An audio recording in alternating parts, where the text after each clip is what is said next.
रवि की नौकरी के आज 5 दिन हो गए थे। माँ बाप से झगड़कर रवि ने फैसला लिया था। पिताजी चाहते थे कि वो घर की दुकान पर काम करे, लेकिन रवि के सिर पर नौकरी का भूत सवार था। रवि के सारे दोस्त नौकरी करते थे, तो अगर वह दोस्तों के साथ नौकरी ना करता तो उसे सब यही कहते कि तू अपने बाबूजी से डरता है। रवि खुद को डरपोक नहीं दिखाना चाहता था।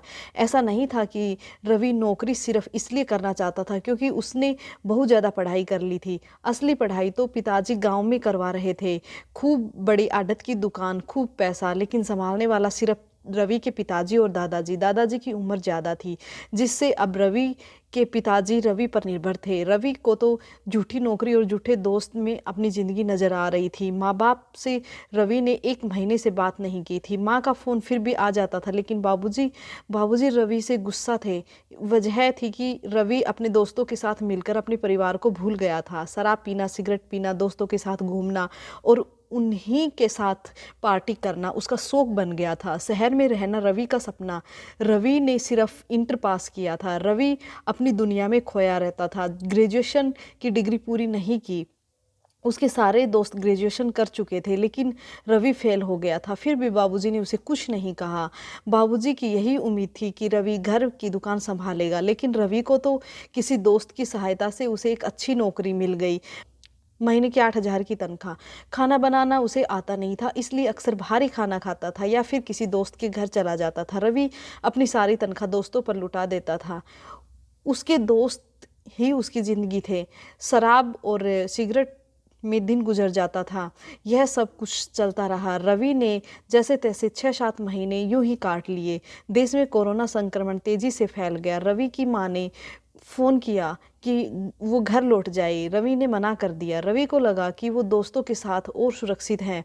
रवि की माँ घबरा रही थी। रवि के बाबूजी से बोली, जाइए आप रवि को ले आइए। बाबूजी तैयार हो गए थे, लेकिन तभी लॉकडाउन लग गया। रवि ने सामने रह रहे दोस्त से मदद ली। दोनों साथ रहने लगे।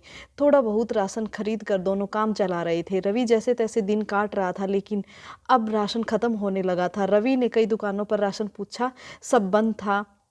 जिस दोस्त के साथ रह रहा था वो अपने मामा के यहाँ चला गया। रवि अपने दोस्त के साथ उसके मामा के यहाँ 2 दिन तक रुका, लेकिन फिर तीसरे दिन वापसी आने की सोची। लॉकडाउन में दोस्त के मामा मामी रवि को देखकर मुंह बना रहे थे। रवि वापस आ गया। उसके कई दोस्त उस शहर में थे।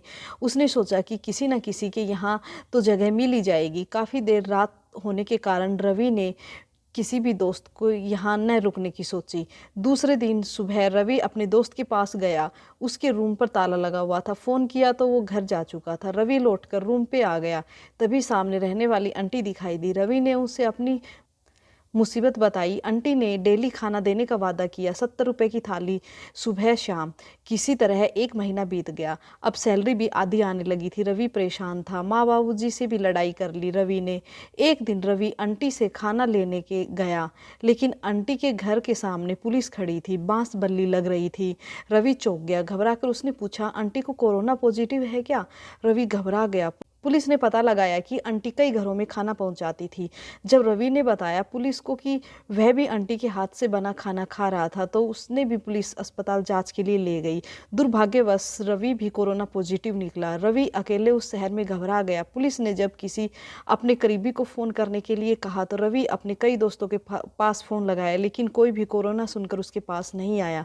रवि थाने में अकेला बैठा रो रहा था। पुलिस ने उसे एक आइसोलेट कमरा में डाल दिया, जहाँ कोई भी नहीं था। रवि को फ़ोन करने की परमिशन मिल गई थी। डरते डरते उसने घर पर फ़ोन किया। माँ ने जब फ़ोन उठाया, रवि ने कम आवाज़ में बताया कि उसे कोरोना हो गया है। माँ के पैरों तले से ज़मीन खिसक गई। माँ ज़ोर ज़ोर से रोने लगी। बाबूजी को पता चला तो वह और रवि की माँ दोनों उसे लेने के लिए दूसरे ही दिन शहर पहुँच गए।